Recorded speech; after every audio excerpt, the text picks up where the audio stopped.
Hello there, friends. Yeah, Steve here again. I just wanted to put a little message across in this video because it's a big subject, but I wanted to put it here now.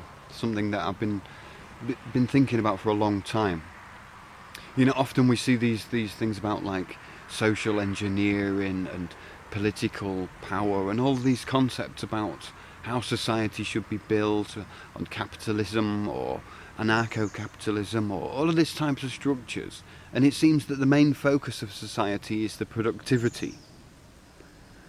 And productivity, yeah, I mean it can mean quite a lot, can it? You know, like economic flow. You know, the flow of money does keep people working hard and keep people, keep the flow of money going.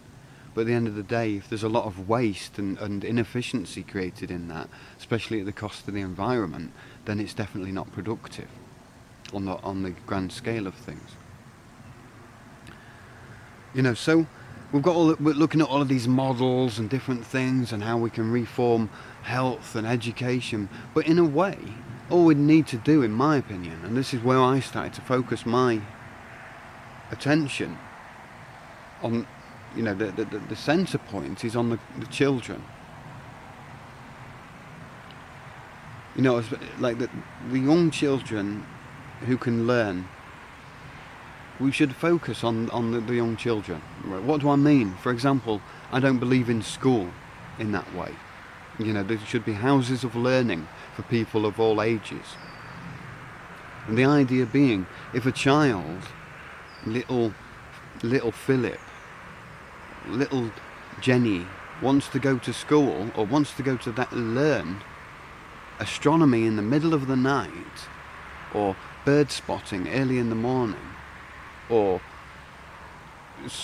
solar panel building in the middle of the day, or anything at different particular times of the day in the week, at any specific time, that child should be able to pursue that passion and learn and be guided to a certain degree, but not pushed or pulled. But we should build an environment that is there for the children to learn. And not only the children, because at heart we're all children in those things that we're not able to do.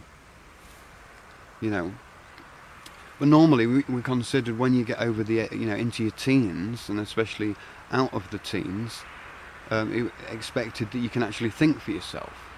Now that's debatable, but at least you have your own like power. You have the right to drive and smoke and drink and all of these different types of things that you don't have as a child. So you have to follow duties as a child because you don't know better, and the law's not on your side in that way. And so really that we should reverse things and protect the children and look at their best interests, because they're not going to enforce what they want because they don't know. They see an adult and think, the adult is the intelligent one. Trust everything that the adult will say. So it takes them 18 years or 16 years or longer to realise that one thing after the other that these adults have said is half the truth.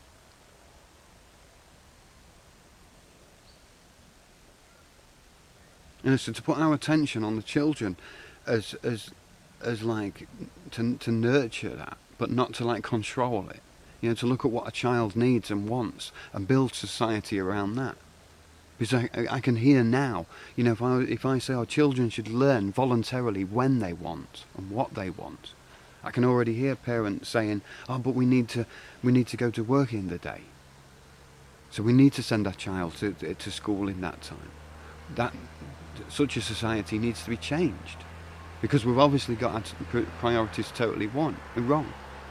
One, a parent brings that child into the world. So if it's possible, if it's physically or possible for that parent to spend time with that child, then that should be a priority. Secondly, like the actual upbringing of the child is a community thing. It's not just down to one parent. It's a whole community.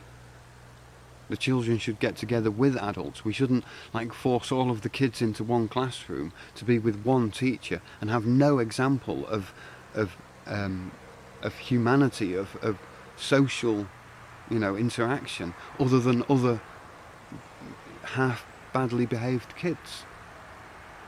When children only spend all of their time with other children, they have no examples to learn from.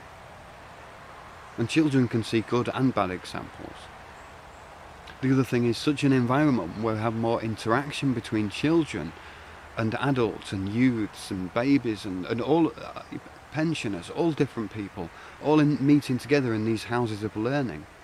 Because we know if we have one class, a child can know more than an older person at that subject, and they'd even have fun teaching the older people.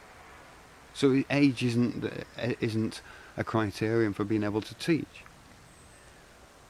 When there's a relationship built between people who are learning from each other and spending time with each other in these like kind of open spaces together, then if a child's going through any kind of problems, that will be more observable to the rest of the group that they're interacting with. You'll notice a change in a child immediately, and the child, even when the child says, "Oh, nothing's wrong," all of the people who spend time with that child on a daily basis, doing things that they enjoy, doing things that they love, you suddenly notice when the love has just suddenly gone from something, and then you can find out maybe what's on the hearts of the child. The same as the houses of healing. The same thing is that it's an interaction between people, and no longer a control system. And to me, a lot of that actually emanates just simply from this idea of small children, or all children, being able to interact with, and learn from the rest of society, without turning children into workforce, but that they're still near to workplaces, where workplaces are nearer to learning places, so that houses of learning become houses of doing, and you learn by being there, and the people there look out for each other. Classrooms become like subject rooms, so one room would be mathematics, and nobody would be the head teacher. You'd have maybe a classroom host who brings the tea and biscuits, and helps each other to teach each other to teach and learn. Teachers could teach how to teach and learn. Some people are better with children, women are maybe more comforting to little kids and stuff. Maybe a few strong men around to carry the old lady up the steps, or the old man. So that we're there together. It's great.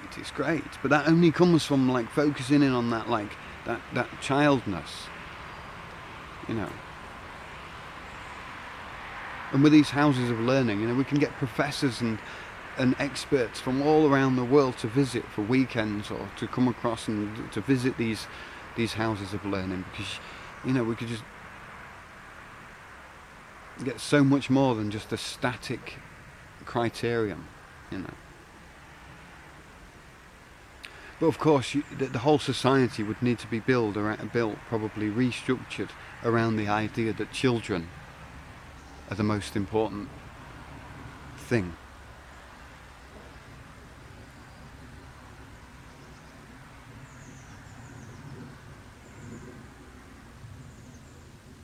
Okay, yeah, I'll turn it off there. I'll see you later. Thanks a lot for watching. Cheerio.